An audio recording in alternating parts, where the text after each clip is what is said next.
శ్రీ మహావిష్ణువు ద్వయావతారుడుగా కొలువు తీరిన మహిమాన్విత క్షేత్రంగా సింహాచలం అందరికీ సుపరిచితమే. వరాహ వదనంతో మానవ శరీరంతో సింహవాలంతో నారసింహుడు ఆవిర్భవించిన సింహగిరి జలనిధిగా శ్రీ సింహాచల క్షేత్ర మహత్యం చెబుతోంది. 32 కిలోమీటర్ల వైశాల్యం కలిగిన ఈ పర్వతంలో ఎన్నో జలధారలున్నట్టు ఆధారాలున్నాయి. యుగ యుగాలుగా ప్రవహిస్తూనే ఉన్న ఈ ప్రకృతి జలధారల్లో ఇప్పుడు మనకు దర్శనమిస్తున్నవి అతి తక్కువ మాత్రమే. వాటిలో ప్రధానమైనది గంగధార, అనంతధార, చాకిధార, మాధవధారలోని మాధవస్వామి ఆలయం వద్ద ఉన్న మరోధార. ఈ ధారలు నిరంతరాయంగా ప్రవహిస్తూ దేవస్థానం అవసరాలను తీరుస్తున్నాయి. పరమ పవిత్రమైన ప్రకృతి జలధారలు పరిరక్షించే దిశగా డాన్ ఫౌండేషన్ అనే ఎన్జిఓ సంస్థ కసరత్తు చేస్తోంది. దేవస్థానం, జిల్లా అధికార యంత్రాంగం సహకారంతో ఈ సంస్థ ఏడాది కాలంగా అనేక కోణాల నుండి క్షేత్రస్థాయిలో చేస్తున్న ప్రయత్నంలో భాగంగా శతాబ్దాల చారిత్రక ప్రాధాన్యత గల సింహాచలం ఆలయానికి సంబంధించి అనేక గ్రంథాలను అధ్యయనం చేసిన డాన్ ఫౌండేషన్ ప్రతినిధి లోకేష్ తన సహచరులు ఇంజనీర్ వరప్రసాద్, నితీష్ రెడ్డితో కలిసి సింహగిరిని సందర్శించారు. దేవస్థానం ఇంజనీరింగ్ అధికారుల సహకారంతో కొండ చుట్టూ ఉన్న జలధారల్ని పరిశీలించారు.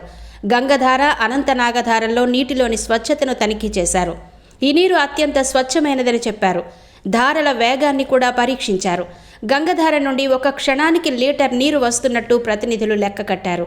డ్రై సీజన్లోనే ఇంత మొత్తంలో ధారలు ప్రవహించడం ఒక అరుదైన అద్భుతంగా చెప్పొచ్చని అన్నారు.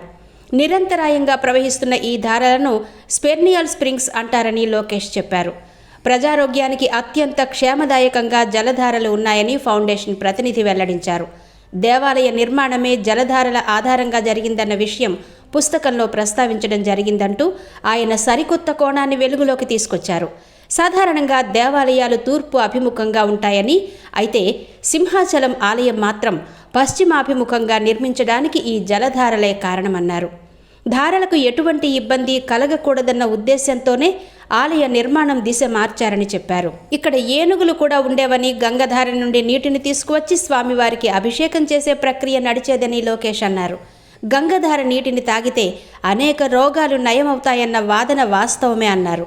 ఇందుకు శాస్త్రీయంగా, సాంకేతికంగా రుజువైన సాక్ష్యాలను ఆయన వెల్లడించారు. విశాఖ నగరాన్ని స్ప్రింగ్ సిటీగా ఆయన అభివర్ణించారు.